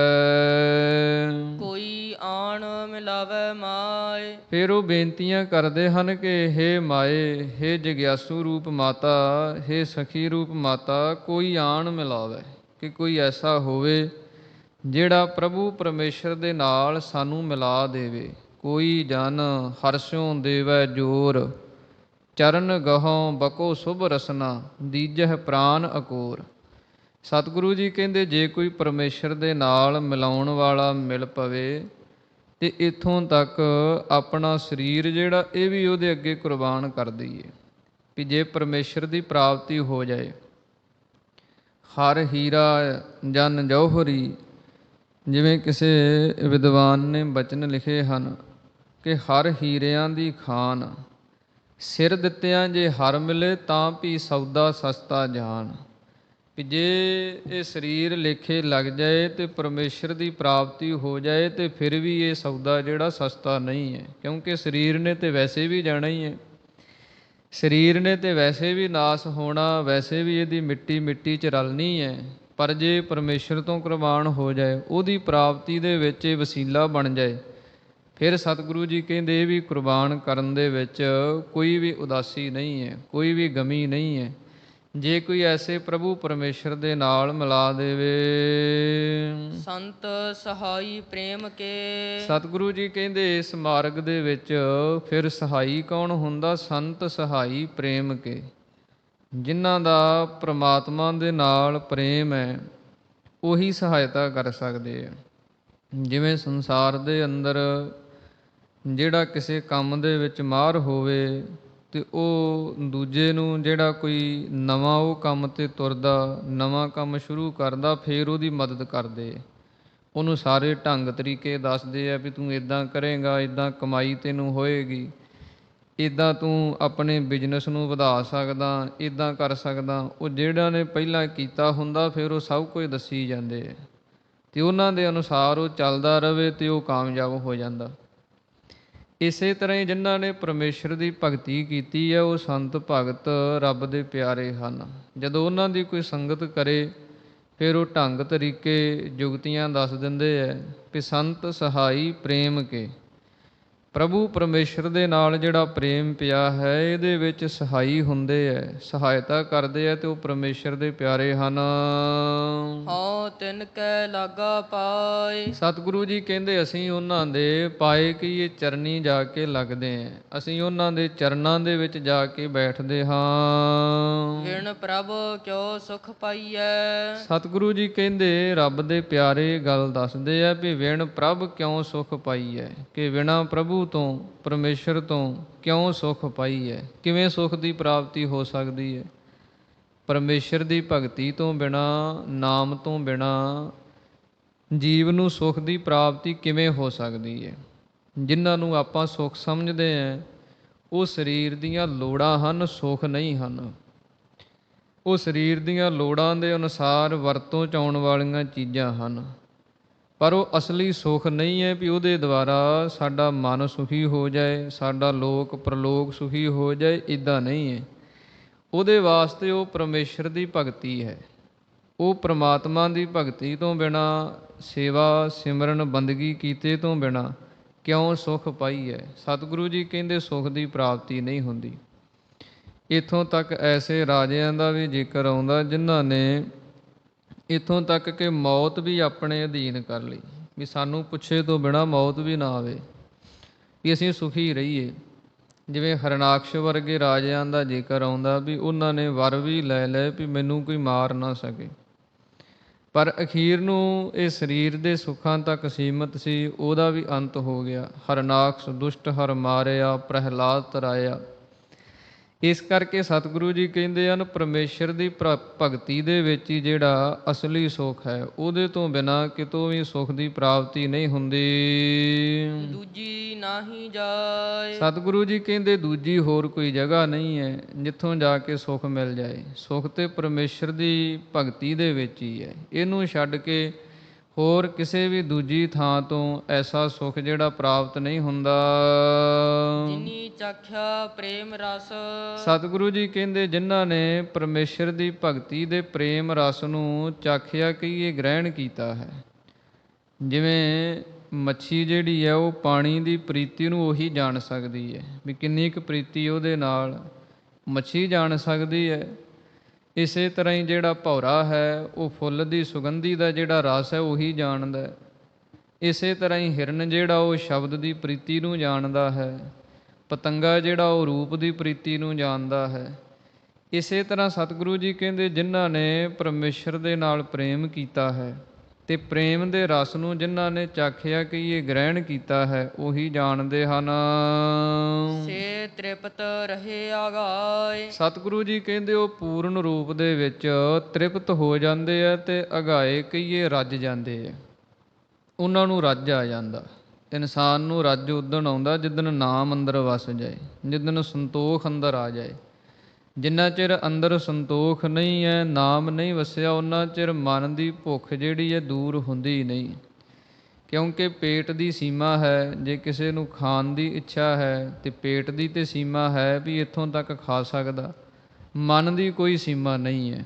ਮਨ ਕਿੰਨਾ ਕੁਝ ਇਹਨੂੰ ਦਈ ਜਾਓ, ਇਹਨੇ ਰੱਜਣਾ ਨਹੀਂ, ਇਹਨੇ ਕਹਿਣਾ ਨਹੀਂ ਵੀ ਹੁਣ ਬਸ ਕਰੀਏ। ਸਤਿਗੁਰੂ ਗੁਰੂ ਨਾਨਕ ਪਾਤਸ਼ਾਹ ਮਹਾਰਾਜ ਦੇ ਬਚਨ ਆਉਂਦੇ ਹਨ, ਭੁੱਖਿਆਂ ਭੁੱਖ ਨਾ ਉਤਰੀ ਜੇ ਬੰਨਾਂ ਪੁਰੀਆਂ ਭਾਰ। ਵੀ ਜਿੰਨੀਆਂ ਪੁਰੀਆਂ ਦੇ ਸੁੱਖ ਮੰਨੇ ਹਨ ਉਹ ਵੀ ਇਹਦੇ ਅੱਗੇ ਢੇਰੀ ਕਰ ਦਿਓ, ਫਿਰ ਵੀ ਇਹਦੀ ਭੁੱਖ ਜਿਹੜੀ ਦੂਰ ਹੁੰਦੀ ਨਹੀਂ। ਇਸ ਕਰਕੇ ਸਤਿਗੁਰੂ ਜੀ ਕਹਿੰਦੇ ਹਨ ਤ੍ਰਿਪਤ ਰਹੇ ਆਗਾਏ। ਜਿਨ੍ਹਾਂ ਨੂੰ ਪਰਮੇਸ਼ਰ ਦੇ ਨਾਲ ਪ੍ਰੇਮ ਹੈ, ਉਹ ਪ੍ਰੇਮ ਦਾ ਰਸ ਹੈ ਜਿਹੜਾ, ਉਹਦੇ ਵਿੱਚ ਉਹ ਇੰਨੇ ਤ੍ਰਿਪਤ ਹੋ ਜਾਂਦੇ ਆ, ਇੰਨੇ ਰੱਜ ਜਾਂਦੇ ਹਨ। ਆਪ ਤਿਆਗ ਬੇਨਤੀ ਕਰਹਿ। ਸਤਿਗੁਰੂ ਜੀ ਕਹਿੰਦੇ ਉਹ ਆਪਣਾ ਆਪਾ ਭਾਵ ਤਿਆਗ ਕੇ ਛੱਡ ਕੇ ਬੇਨਤੀ ਕਰਹਿ, ਬੇਨਤੀਆਂ ਕਰਦੇ ਆ। ਆਪਣੇ ਅੰਦਰੋਂ ਜਿਹੜਾ ਹੰਕਾਰ ਹੈ ਉਹਨੂੰ ਗਵਾ ਦਿੰਦੇ। ਮੈਂ ਤੇ ਮੇਰੀ ਨੂੰ ਛੱਡ ਕੇ, ਹੰਗਤਾ ਮਮਤਾ ਨੂੰ ਛੱਡ ਕੇ ਬੇਨਤੀਆਂ ਕਰਦੇ ਹਨ। ਲੇਹੋ ਪ੍ਰਭੂ ਲੜ ਲਾਏ। ਕਿ ਹੇ ਪਰਮੇਸ਼ਰ ਵਾਹਿਗੁਰੂ ਤੂੰ ਆਪਣੇ ਲੜ ਸਾਨੂੰ ਲਾ ਲੈ। ਆਪਣੇ ਲੜ ਲਾ ਕੇ ਸੰਸਾਰ ਸਮੁੰਦਰ ਤੋਂ ਸਾਨੂੰ ਤਾਰ ਦੇ। ਜਿਵੇਂ ਕਿਸੇ ਨੂੰ ਲੜ ਫੜਾ ਦਈਏ, ਪੱਲਾ ਫੜਾ ਦਈਏ ਡੁੱਬਦੇ ਨੂੰ, ਉਹ ਬਾਹਰ ਆ ਜਾਂਦਾ। ਤੇ ਜੇ ਉਹਨੂੰ ਕੋਈ ਸਹਾਰਾ ਨਾ ਮਿਲੇ ਉਹ ਰੁੜ ਜਾਂਦਾ। ਇਸੇ ਪ੍ਰਕਾਰ ਹੀ ਸੰਸਾਰ ਜਿਹੜਾ ਹੈ, ਇਹਦੇ ਵਿਸ਼ੇ ਵਿਕਾਰ ਇਹ ਇੰਨੇ ਖਤਰਨਾਕ ਹੈ। ਜਿਵੇਂ ਹੜ੍ਹ ਦਾ ਪਾਣੀ ਆਉਂਦਾ ਹੈ, ਇੱਦਾਂ ਇਹਨਾਂ ਦਾ ਵੇਗ ਹੁੰਦਾ। ਤੇ ਉਹਦੇ ਵਿੱਚ ਖੜਨਾ ਉਹ ਪਰਮੇਸ਼ਰ ਦੇ ਨਾਮ ਦੁਆਰਾ ਹੀ ਖੜਿਆ ਜਾਂਦਾ। ਇਸ ਕਰਕੇ ਬੇਨਤੀਆਂ ਕਰਦੇ ਹਨ ਸੰਤ ਭਗਤ, ਲੇਹੋ ਪ੍ਰਭੂ ਲੜ ਲਾਏ। ਹੇ ਪ੍ਰਭੂ ਪਰਮੇਸ਼ਰ ਵਾਹਿਗੁਰੂ ਤੂੰ ਆਪਣੇ ਨਾਮ ਰੂਪ ਪੱਲੇ ਦੇ ਨਾਲ ਸਾਨੂੰ ਲਾ ਲੈ। ਜੋ ਹਰ ਕੰਤ ਮਿਲਾਈਆ। ਸਤਿਗੁਰੂ ਜੀ ਕਹਿੰਦੇ ਜਿਹੜੀਆਂ ਜੀਵ ਰੂਪ ਇਸਤਰੀਆਂ ਹਰੀ ਕੰਤ, ਜੋ ਸਭ ਦਾ ਕੰਤ ਹੈ, ਸਭ ਦਾ ਮਾਲਕ ਹਰੀ ਪਰਮੇਸ਼ਰ ਵਾਹਿਗੁਰੂ ਹੈ, ਉਹਨੇ ਆਪਣੇ ਵਿੱਚ ਮਿਲਾ ਲਈਆਂ ਹਨ, ਅਭੇਦ ਕਰ ਲਈਆਂ ਹਨ। ਸੇ ਵਿਛੜ ਕਤਹਿ ਨਾ ਜਾਏ। ਉਹ ਫਿਰ ਵਿਛੜ ਕੇ ਕਤਹਿ ਨਾ ਜਾਏ। ਹੋਰ ਕਿਸੇ ਜੂਨਾਂ ਦੇ ਅੰਦਰ 84 ਦੇ ਫੇਰਿਆਂ ਦੇ ਵਿੱਚ ਉਹ ਨਹੀਂ ਜਾਂਦੀਆਂ। ਜਿਨ੍ਹਾਂ ਨੂੰ ਪਰਮੇਸ਼ਰ ਨੇ ਆਪਣੇ ਵਿੱਚ ਅਭੇਦ ਕਰ ਲਿਆ, ਮਿਲਾ ਲਿਆ, ਫਿਰ ਉਹ ਵਿਛੜਦੇ ਨਹੀਂ। ਜਿਵੇਂ ਪਾਣੀ ਦੇ ਵਿੱਚ ਪਾਣੀ ਮਿਲ ਜਾਏ ਵੱਖ ਨਹੀਂ ਹੁੰਦਾ, ਇਸੇ ਪ੍ਰਕਾਰ ਹੀ ਜਿਨ੍ਹਾਂ ਦੀ ਆਤਮਾ ਪ੍ਰਮਾਤਮਾ 'ਚ ਲੀਨ ਹੋ ਜਾਏ ਫਿਰ ਉਹ ਵਿਛੜਦੇ ਨਹੀਂ, ਦੂਰ ਨਹੀਂ ਹੁੰਦੇ। ਪ੍ਰਭ ਬਿਨ ਦੂਜਾ ਕੋ ਨਹੀਂ। ਸਤਿਗੁਰੂ ਜੀ ਕਹਿੰਦੇ ਪ੍ਰਭੂ ਪਰਮੇਸ਼ਰ ਤੋਂ ਬਿਨਾ ਹੋਰ ਕੋਈ ਦੂਸਰਾ ਪਰਮੇਸ਼ਰ ਨਹੀਂ ਹੈ। ਨਾਨਕ ਹਰਿ ਸਰਣ ਆਏ। ਇਸ ਕਰਕੇ ਹਰੀ ਪਰਮੇਸ਼ਰ ਵਾਹਿਗੁਰੂ ਅਸੀਂ ਤੇਰੀ ਹੀ ਸ਼ਰਨ ਦੇ ਵਿੱਚ ਪੈਂਦੇ ਹਾਂ ਵੀ ਤੇਰੇ ਵਰਗਾ ਹੋਰ ਦੂਜਾ ਹੈ ਹੀ ਨਹੀਂ, ਤੂੰ ਇੱਕੋ ਹੈ। ਸਾਹਿਬ ਮੇਰਾ ਇੱਕੋ ਹੈ, ਇੱਕੋ ਹੈ ਭਾਈ ਇੱਕੋ ਹੈ। ਇਸ ਕਰਕੇ ਪਰਮੇਸ਼ਰ ਵਾਹਿਗੁਰੂ ਤੂੰ ਇੱਕੋ ਹੀ ਹੈ, ਤੇਰੇ ਵਰਗਾ ਹੋਰ ਦੂਸਰਾ ਨਹੀਂ ਹੈ। ਤੇਰੀ ਹੀ ਸ਼ਰਨ ਦੇ ਵਿੱਚ ਅਸੀਂ ਆ ਕੇ ਪੈਂਦੇ ਹਾਂ। ਅਸੂ ਸੁਖੀ ਵਸੰਦੀਆ। ਅੱਸੂ ਦੇ ਮਹੀਨੇ ਦੁਆਰਾ ਸ੍ਰੀ ਗੁਰੂ ਅਰਜਨ ਦੇਵ ਮਹਾਰਾਜ ਜੀ ਬਚਨ ਕਰਦੇ ਹਨ, ਸੁਖੀ ਵਸੰਦੀਆਂ। ਉਹ ਜੀਵ ਰੂਪ ਇਸਤਰੀਆਂ ਜਿਹੜੀਆਂ ਹਨ ਉਹ ਸੁਖ ਦੇ ਸਹਿਤ ਹੋ ਕੇ ਵਸਦੀਆਂ ਹਨ। ਜਿਨ੍ਹਾਂ ਮਾਇਆ ਹਰਿ ਰਾਏ। ਜਿਨ੍ਹਾਂ ਦੇ ਉੱਤੇ ਹਰੀ ਜੋ ਰਾਏ ਰਾਜਾ ਰੂਪ ਪਰਮੇਸ਼ਰ ਵਾਹਿਗੁਰੂ ਹੈ, ਉਹਦੀ ਮਾਇਆ ਕਹੀਏ ਮਿਹਰ ਹੋ ਜਾਂਦੀ ਹੈ। ਜਿਨ੍ਹਾਂ ਦੇ ਉੱਤੇ ਪਰਮੇਸ਼ਰ ਵਾਹਿਗੁਰੂ ਆਪਣੀ ਮਿਹਰ ਦੀ ਨਿਗਾਹ ਕਰਦੇ, ਮਿਹਰਵਾਨ ਸਾਹਿਬ ਮੇਰਾ ਮਿਹਰਵਾਨ। ਜਿਨ੍ਹਾਂ ਦੇ ਉੱਤੇ ਉਹ ਪਰਮੇਸ਼ਰ ਮਿਹਰ ਦੀ ਨਿਗਾਹ ਕਰਦਾ ਹੈ, ਉਹ ਸਤਿਗੁਰੂ ਜੀ ਕਹਿੰਦੇ ਅੱਸੂ ਦੇ ਮਹੀਨੇ ਦੇ ਦੁਆਰਾ ਸੁਖ ਦੇ ਸਹਿਤ ਵਸਦੀਆਂ ਹਨ। ਉਹਦੀ ਮਿਹਰ ਕਿਵੇਂ ਹੁੰਦੀ ਹੈ? ਜਿਹੜਾ ਉਹਦਾ ਨਾਮ ਜਪਦਾ, ਜਿਹੜਾ ਉਹਦੀ ਬੰਦਗੀ ਕਰਦਾ, ਉਹਨੂੰ ਯਾਦ ਕਰਦਾ, ਉਹਦੇ ਨਾਲ ਪ੍ਰੇਮ ਪਾਉਂਦਾ, ਉਹਦੇ 'ਤੇ ਉਹਦੀ ਮਿਹਰ ਹੋ ਜਾਂਦੀ ਹੈ। ਅਤੇ ਜਿਹਦੇ 'ਤੇ ਉਹ ਪਰਮੇਸ਼ਰ ਵਾਹਿਗੁਰੂ ਮਿਹਰ ਕਰ ਦੇਵੇ, ਹਰੀ ਰਾਏ ਜੋ ਰਾਜਾ ਰੂਪ ਪਰਮੇਸ਼ਰ ਵਾਹਿਗੁਰੂ ਹੈ, ਅਤੇ ਉਹਨੂੰ ਸਾਰੇ ਸੁੱਖ ਪ੍ਰਾਪਤ ਹੋ ਜਾਂਦੇ ਆ ਲੋਕ ਅਤੇ ਪਰਲੋਕ ਦੇ। ਇਸ ਪ੍ਰਕਾਰ ਸ੍ਰੀ ਗੁਰੂ ਅਰਜਨ ਦੇਵ ਮਹਾਰਾਜ ਸੱਚੇ ਪਾਤਸ਼ਾਹ ਜੀ ਨੇ ਅੱਸੂ ਦੇ ਮਹੀਨੇ ਦੁਆਰਾ ਇਹ ਸੁੰਦਰ ਉਪਦੇਸ਼ਾਂ ਦੀ ਬਖਸ਼ਿਸ਼ ਕੀਤੀ ਹੈ। ਅੱਸੂ ਦੇ ਮਹੀਨੇ ਦੁਆਰਾ ਸਤਿਗੁਰਾਂ ਨੇ ਬਚਨ ਕੀਤੇ ਹਨ ਕਿ ਪ੍ਰੇਮ ਜਿਹੜਾ ਹੈ ਉਹ ਪਰਮੇਸ਼ਰ ਦੀ ਪ੍ਰਾਪਤੀ ਦਾ ਵਸੀਲਾ ਹੈ। ਪ੍ਰੇਮ ਦੁਆਰਾ ਉਹ ਪਰਮੇਸ਼ਰ ਦੀ ਪ੍ਰਾਪਤੀ ਜਿਹੜੀ ਹੈ ਉਹ ਸੌਖੀ ਹੁੰਦੀ ਹੈ। ਜਿਵੇਂ ਇੱਕ ਸੰਤ ਹੋਏ ਹਨ ਅਗਸਤੀਨ, ਉਹਨਾਂ ਦਾ ਨਾਮ ਆਉਂਦਾ, ਅਤੇ ਉਹਨਾਂ ਨੂੰ ਕਿਸੇ ਨੇ ਪੁੱਛਿਆ ਕਿ ਮਹਾਤਮਾ ਜੀ ਥੋੜ੍ਹੇ ਸ਼ਬਦਾਂ ਦੇ ਵਿੱਚ ਇਹ ਗੱਲ ਦੱਸੋ ਵੀ ਜਿੰਨੇ ਪਾਪ ਹਨ, ਜਿੰਨੇ ਗੁਨਾਹ ਹਨ, ਜਿੰਨੇ ਜੀਵ ਕਰਮ ਕਰਦਾ, ਚੋਰੀਆਂ ਯਾਰੀਆਂ ਠੱਗੀਆਂ ਕਰਦਾ, ਵੀ ਇਹ ਕਿਵੇਂ ਛੁੱਟ ਸਕਦੇ ਹੈ? ਥੋੜ੍ਹੇ ਸ਼ਬਦਾਂ ਦੇ ਵਿੱਚ ਦੱਸੋ ਵੀ ਕਿਵੇਂ ਇਹਨਾਂ ਤੋਂ ਬਚਿਆ ਜਾ ਸਕਦਾ। ਅਤੇ ਉਹ ਮਹਾਤਮਾ ਕਹਿਣ ਲੱਗੇ ਵੀ ਇਹਨਾਂ ਦਾ ਇੱਕੋ ਹੀ ਢੰਗ ਹੈ ਵੀ ਪ੍ਰੇਮ ਕਰੇ। ਕਿਉਂਕਿ ਜਦੋਂ ਪਰਮੇਸ਼ਰ ਦੇ ਨਾਲ ਪ੍ਰੇਮ ਕਰੇਗਾ, ਪਰਮਾਤਮਾ ਦੇ ਨਾਲ ਪ੍ਰੇਮ ਕਰੇਗਾ, ਜਾਂ ਜਿਸ ਦੇ ਨਾਲ ਵੀ ਪ੍ਰੇਮ ਕਰੇਗਾ, ਜਿਹਦੇ ਨਾਲ ਪ੍ਰੇਮ ਹੈ ਜੀਵ ਦਾ ਤਨੋਂ ਤੇ ਮਨੋਂ, ਉਹਦੇ ਨਾਲ ਫਿਰ ਉਹ ਕੋਈ ਚੋਰੀ ਨਹੀਂ ਕਰ ਸਕਦਾ, ਕੋਈ ਠੱਗੀ ਨਹੀਂ ਕਰ ਸਕਦਾ, ਉਹਦਾ ਕਤਲ ਨਹੀਂ ਕਰ ਸਕਦਾ, ਉਹਦੇ ਨਾਲ ਧੋਖਾ ਨਹੀਂ ਕਰ ਸਕਦਾ। ਕਿਉਂਕਿ ਪ੍ਰੇਮ ਜੇ ਅੰਦਰ ਹੋਵੇ, ਜਿਹਦੇ ਨਾਲ ਪ੍ਰੇਮ ਪੈ ਜਾਏ ਪੂਰਾ ਅੰਦਰੋਂ, ਫਿਰ ਉਹਦੇ ਨਾਲ ਇਨਸਾਨ ਧੋਖਾ ਨਹੀਂ ਕਰਦਾ, ਉਹਦੇ ਨਾਲ ਕੋਈ ਠੱਗੀ ਨਹੀਂ ਕਰਦਾ। ਇਸ ਕਰਕੇ ਉਹ ਮਹਾਤਮਾ ਕਹਿੰਦੇ ਵੀ ਪ੍ਰੇਮ ਜਿਹੜਾ ਹੈ ਨਾ, ਇਹਦੇ ਦੁਆਰਾ ਜੀਵ ਬਹੁਤੇ ਪਾਪਾਂ ਤੋਂ ਬਚ ਜਾਂਦਾ। ਕਈ ਪਾਪ ਐਸੇ ਜੇ ਪ੍ਰੇਮ ਅੰਦਰ ਹੋਵੇ ਤੇ ਜੀਵ ਨਹੀਂ ਕਰਦਾ। ਜੇ ਪ੍ਰੇਮ ਹੋਵੇ ਪਰਮੇਸ਼ਰ ਦੇ ਨਾਲ, ਕੁਦਰਤ ਦੇ ਨਾਲ, ਫਿਰ ਜੀਵ ਕਿਉਂ ਤਰ੍ਹਾਂ ਤਰ੍ਹਾਂ ਦੇ ਕਰਮ ਜਿਹੜੇ ਉਹ ਕਰੇ। ਇਸ ਕਰਕੇ ਸਤਿਗੁਰੂ ਜੀ ਕਹਿੰਦੇ ਹਨ ਕਿ ਅੱਸੂ ਦੇ ਮਹੀਨੇ ਦੁਆਰਾ ਕਿ ਪ੍ਰੇਮ ਸਭ ਤੋਂ ਉੱਤਮ ਹੈ। ਜਿਨ੍ਹਾਂ ਨੇ ਪ੍ਰੇਮ ਕੀਤਾ ਹੈ ਉਹਨਾਂ ਨੇ ਪਰਮੇਸ਼ਰ ਦੀ ਪ੍ਰਾਪਤੀ ਕਰ ਲਈ ਹੈ। ਅੱਸੂ ਦੇ ਮਹੀਨੇ ਦੁਆਰਾ ਸ੍ਰੀ ਗੁਰੂ ਅਰਜਨ ਦੇਵ ਮਹਾਰਾਜ ਜੀ ਨੇ ਸੁੰਦਰ ਉਪਦੇਸ਼ਾਂ ਦੀ ਬਖਸ਼ਿਸ਼ ਕੀਤੀ ਹੈ, ਜਿਨ੍ਹਾਂ ਨੂੰ ਆਪਾਂ ਰਲ ਮਿਲ ਕੇ ਪੜ੍ਹਿਆ, ਸੁਣਿਆ, ਵਿਚਾਰਿਆ ਹੈ। ਸੋ ਹੋਈਆਂ ਬੇਅੰਤ ਭੁੱਲਾਂ ਗੁਰੂ ਅਤੇ ਗੁਰੂ ਕੀ ਸੰਗਤ ਬਖਸ਼ਣਯੋਗ ਹੈ। ਅਖੀਰਲੀਆਂ ਪੰਕਤੀਆਂ ਪੜ੍ਹ ਕੇ ਆਨੰਦ ਸਾਹਿਬ ਜੀ ਦਾ ਜਾਪ, ਉਸ ਤੋਂ ਉਪਰੰਤ ਅਰਦਾਸ ਬੇਨਤੀ ਦੇ ਅੰਦਰ ਜੁੜੀਏ ਜੀ। ਪ੍ਰਭ ਬਿਨ ਦੂਜਾ ਕੋ ਨਹੀਂ, ਨਾਨਕ ਹਰਿ ਸਰਣਾਏ। ਅੱਸੂ ਸੁਖੀ ਵਸੰਦੀਆ, ਜਿਨਾ ਮਇਆ ਹਰਿ ਰਾਏ। ਵਾਹਿਗੁਰੂ ਜੀ ਕਾ ਖਾਲਸਾ, ਵਾਹਿਗੁਰੂ ਜੀ ਕੀ ਫਤਿਹ।